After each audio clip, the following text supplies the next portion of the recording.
Hey, how you all going? It's Jai, that Aussie metal guy here with crank.com and with that metalstation.com. And today I'm getting to have a chat with Blair Barton, guitarist of the Pulse Escape Method, who are due to drop their debut single December 3rd out of Toronto in Canada, I believe, as well. That's right. Yeah. Thanks for having us. Yeah. Toronto, Ontario. We're kind of spread out across Ontario, but we're generally in the Toronto area. Hey, cool, man. Tell me a little bit about how did this all start? Because it's a debut single. I want to know, like, kind of how the Pulse Escape Method started and kind of where you all come from. So, yeah, I mean, great question. So the Pulse Escape Method started, I want to say back in 2016 when I bought an 8-string guitar. So that kind of, I was in a band, and I'm still in that band as well.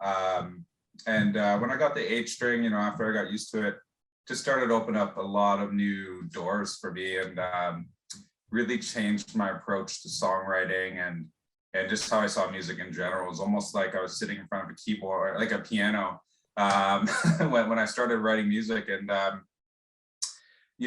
was really starting to get into that kind of music. Animals as leaders, stuff like that, that use a lot of 8-string. So I started listening to a lot of that kind of stuff. And, I thought this music is great. I'd really like to do something, that's not really trying to be different. That's natural, and try to make, the music really flow through stop and starts, like do prog, but like in something that's consistent that you can tap to still. And that's kind of where that started. So fast forward a few years later, Luke Scott and I, who's the drummer in the Divided Line, we were in the band together, are in that band together as well. And we started kind of being the only ones that showed up for a few practices and rehearsals. And I'm just like, hey, I got some stuff we could work on. And so we started experimenting with that. It just kind of went from there. And we put out an ad for some other musicians, and Josh Alexander, our vocalist, reached out and said, hey, I checked out your stuff, your other stuff, based on what you're looking for. I think I could be a great fit. And absolutely he was. It's just it's been great working with him. And then during the pandemic is when we recruited Brian Young, our guitarist. So he plays 6-string guitar, and Brian and I actually grew up together. He was in the next small town over from me in southern Ontario. We never played in a band together the entire time, but people always said we reminded each other of each other. And like people said, you and Brian are so much alike. And I always wanted to work with him, and he always wanted to work with me, but neither one of us knew it. And, he kind of got out of the scene for quite some time. And then during the pandemic, he started posting him playing like rock and like heavier music again. I'm like, hey man, if you're into this, I'd really like to try to work with you on something. And it turns out it was his birthday. And he was like, this is the best birthday present I've ever got.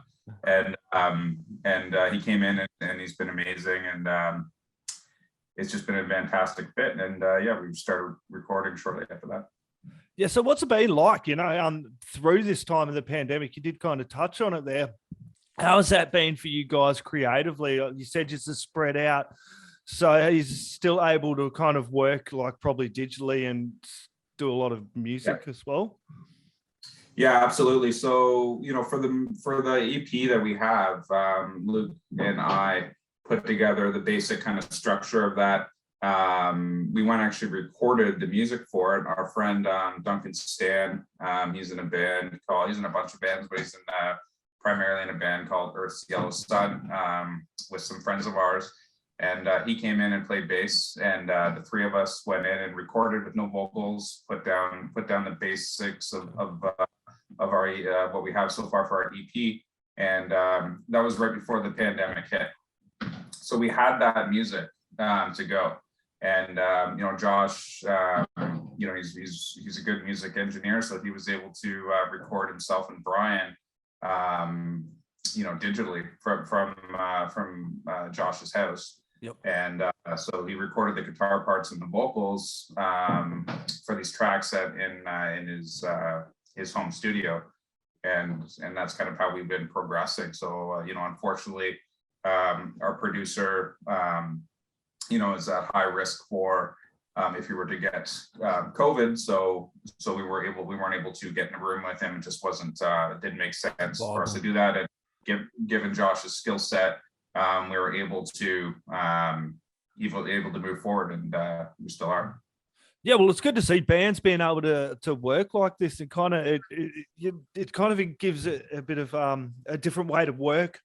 If you say like being able to work in a distance, because sometimes the only way you can work together as a band by getting all in that jam space, and sometimes it's not viable to do that like every week because you're spread across the country as well. But going through this pandemic, it has had like a lot of shit side to it, like bringing out as a new band coming out, you're like kind of want to time the EP that you can tour behind it as well, or at least play some shows, but there's other positives as well. Like it's good to see bands like yourself coming up and kind of riding the PR stream, doing it right, getting the PR, going to Facebook and trying to work different ways to get your music across to people, and dropping a single and teasing it out, and bands being able to work remotely. So there has been a lot of positives going forward out of this COVID that we can kind of take forward, I think.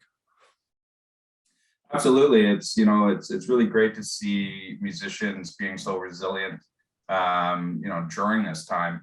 And for a lot of us, myself included, kind of forced us to get out of our comfort zone a little bit and figure out how to record, and figure out how to do Zoom, jump on Zoom and show each other what we're playing, what our ideas are, have band meetings to discuss where we want to go, rather than just, getting together and hanging out in jam space.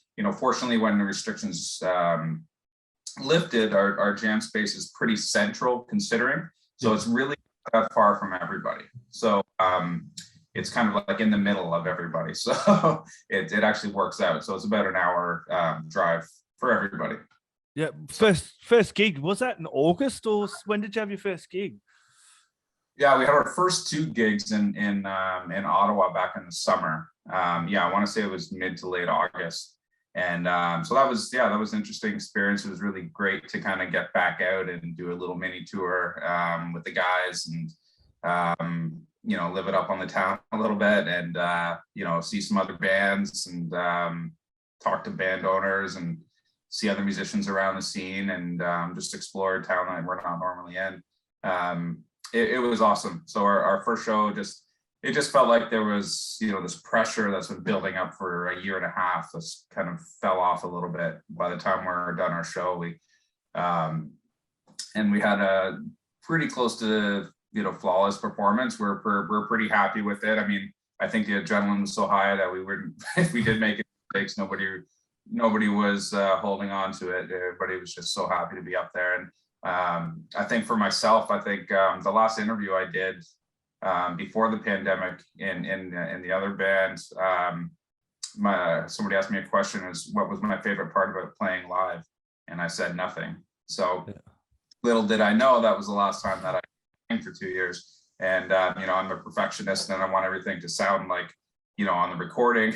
And for me, what is unfortunate, and everything has been for the last couple of years, having the ability to get back out there and perform and do what we love to do, and it's really shine that light and really make you appreciate what we're able to do.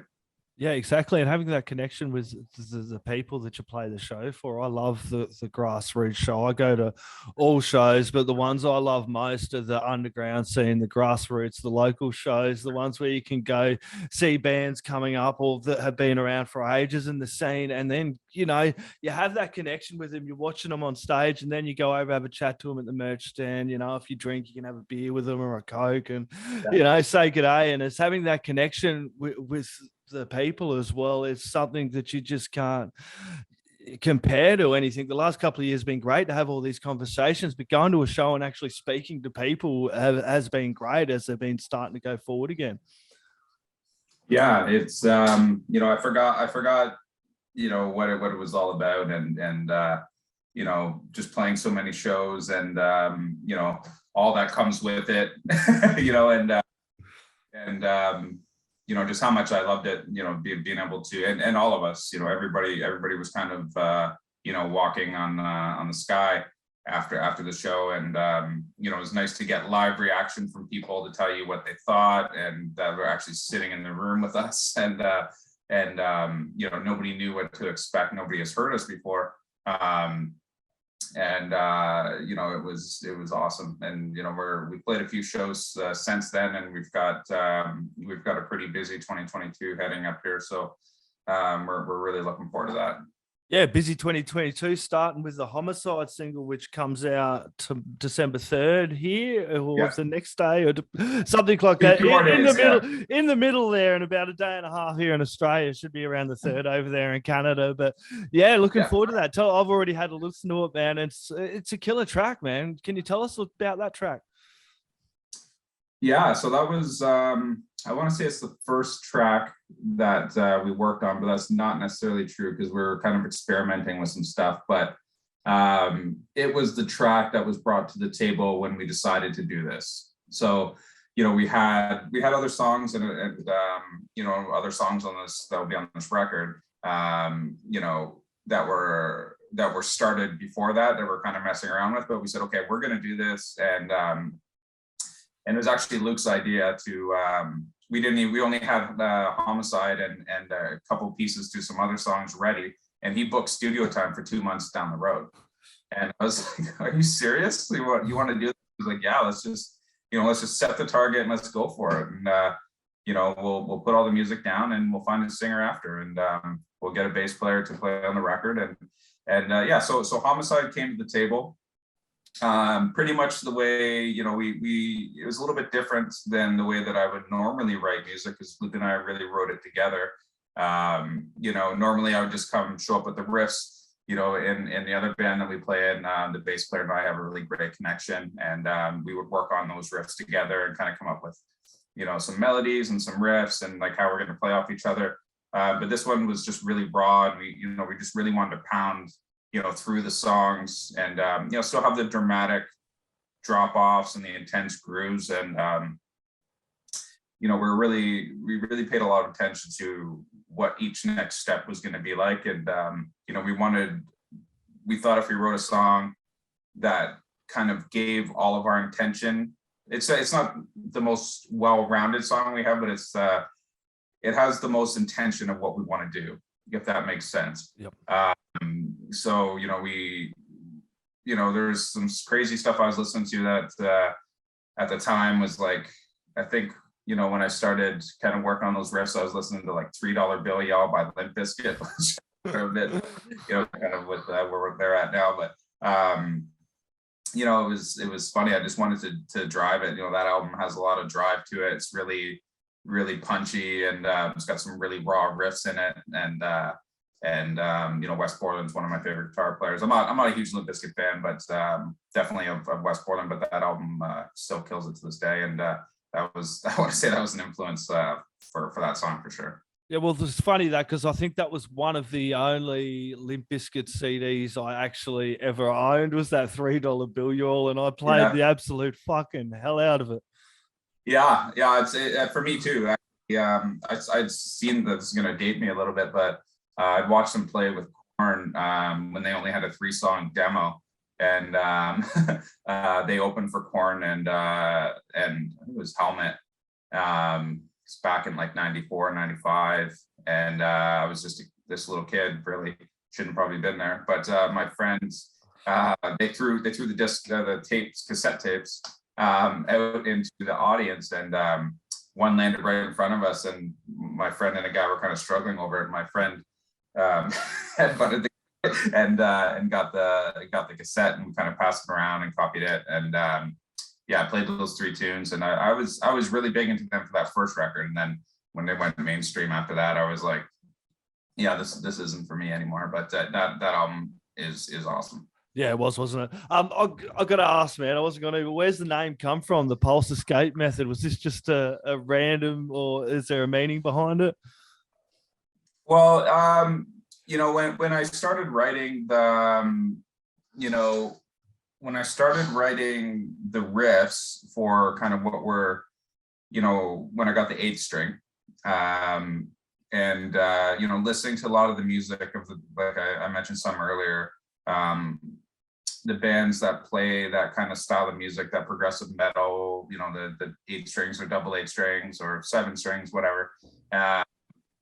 You know, there was a lot of, I feel like there's a lot of intentional, strange sounding stuff in that kind of, in that genre, where it's like they're trying to hit those notes that go off or trying to do funky time signature stuff.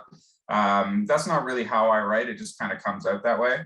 And what I wanted to do was, you know, put together songs and put together a style of music that would, you know, kind of have a pulse all the way through it, but still have, you know, the organically kind of different approach that we have to writing, but not be so intentional. Does that make sense? Yeah. You know, and so I kind of researched some keywords on, you know, kind of what I wanted to do, trying to find a name for the project, because that's what it was at the time for me. It was just a project that a friend come over and program drums. Believe it or not, actually from the same band that the bass player on the record came from, the Earth's Yellow Sun, Julian Biggers from there. And he came up to my condo when I was living downtown Toronto and programmed the drums for it.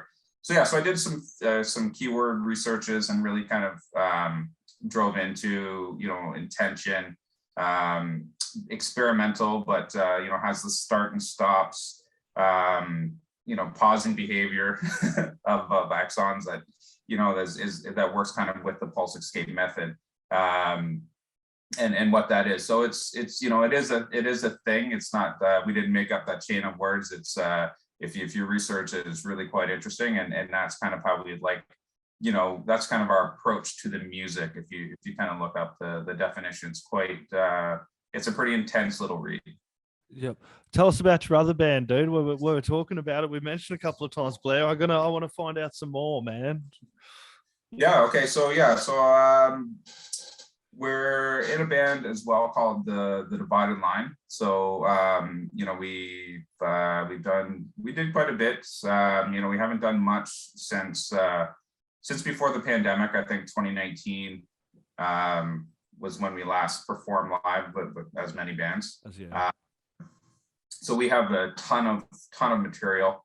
Our Luke Scott, our drummer, is also in that band, and some other great friends of mine, of ours. And yeah, it's kind of more on like the Tool, Perfect Circle, Breaking Benjamin kind of spectrum, a little more airy and spacey than Pulse. But you can certainly tell that that I'm playing guitar on it, that I wrote the riffs. You can tell. But no, that was a very fun band. It is a very fun band. You know, we started that back in 2010. So you know, that starting that was kind of like a re-entry into music for me. You know, I kind of stepped out and was working on my profession. You know, work was meant a lot to me at that time. And you know, I kind of had a bad experience with the band. So I kind of stepped away for about a year and a half or 2 years from the music scene.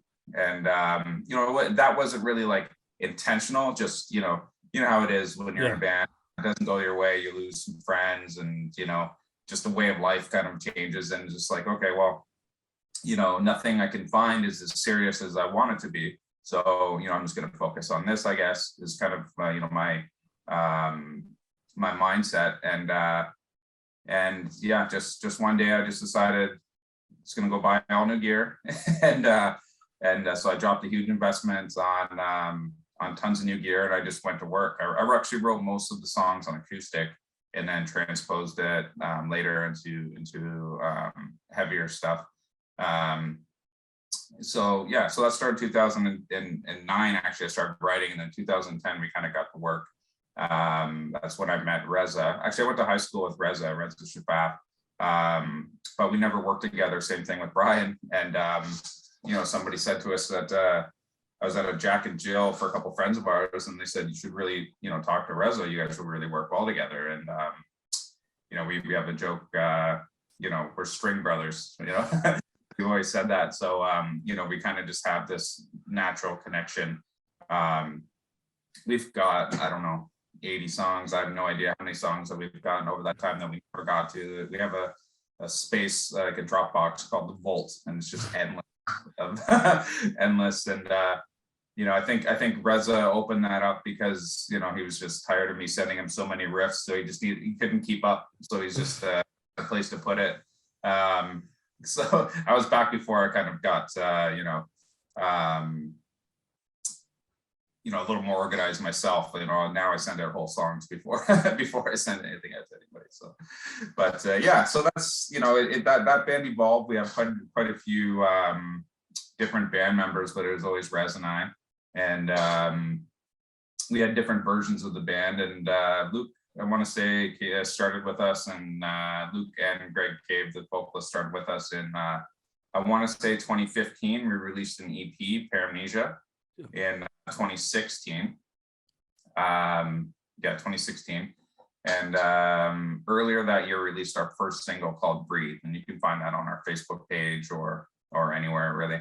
And that really came together quick. So we had already recorded the music for it with actually the drummer from the Birthday Massacre. I don't know if you know Phil Elliott, who's in the Birthday Massacre. They're a great band. We're big fans of theirs. But before Birthday Massacre, he was in the Divided Line, and we recorded that with him, and he's a phenomenal drummer. And then we went in and retracked a couple parts. Greg recorded his vocals, and the next week we recorded the music video and released a single the week after that. So it was a roller coaster, and we had some great momentum going for a few years, and played some pretty big shows. Got some really dedicated fans that we're hoping will follow us into this venture. Yeah, well, I've talked to guys that have kind of started another project in this time as well, and it kind of they've had kind of music that wasn't quite right for their other band as well, and working the two projects, and they've kind of got more motivated with their original project as well. So is that kind of like how you're feeling about things as well? Like you got a ton of material from the Pulse Escape, but you're already thinking about your other band as well?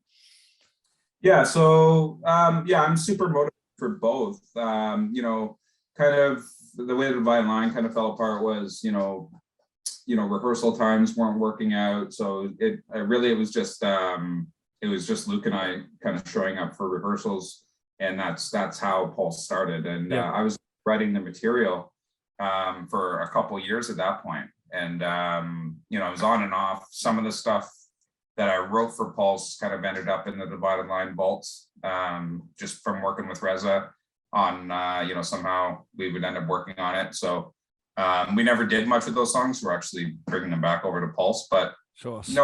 I would be happy to move forward with the Divided Line as well, if everybody could get together on the same push forward. Yeah, absolutely. But right now, everybody in the Pulse is going hard, and if they're whoever's ready to match the momentum I want to bring, then who I want to go with.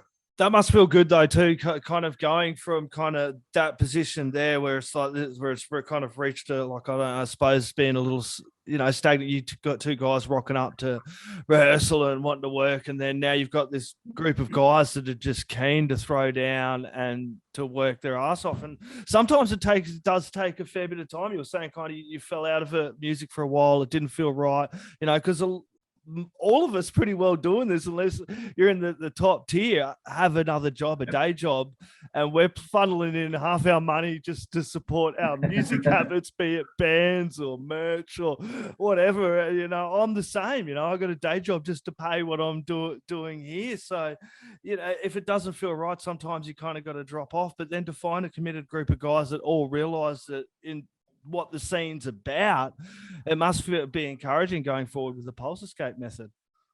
Oh, absolutely. And it's funny that you mentioned that.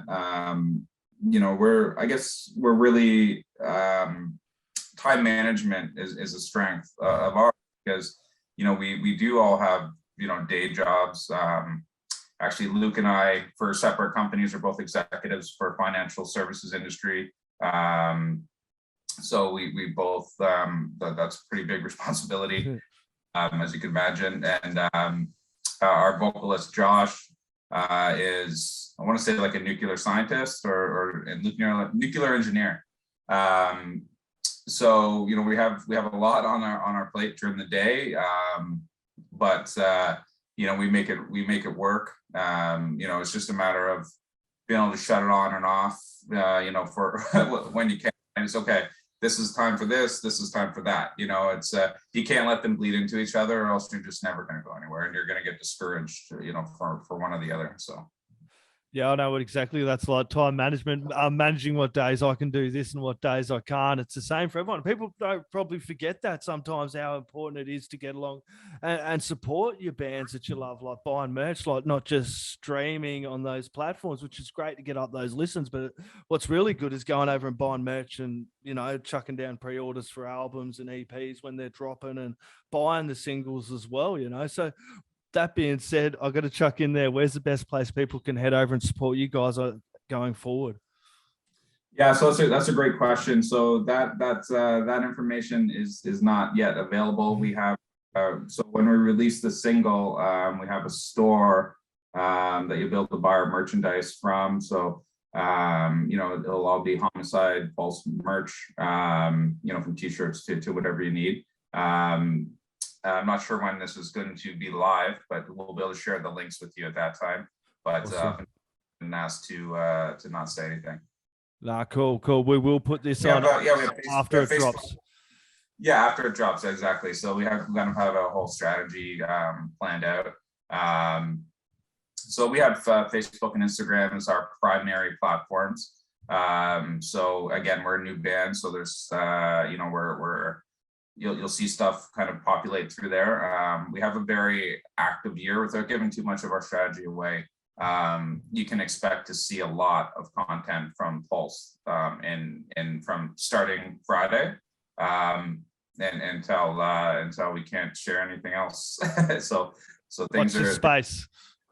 Yeah, there's there's a very active, very active year ahead, and more.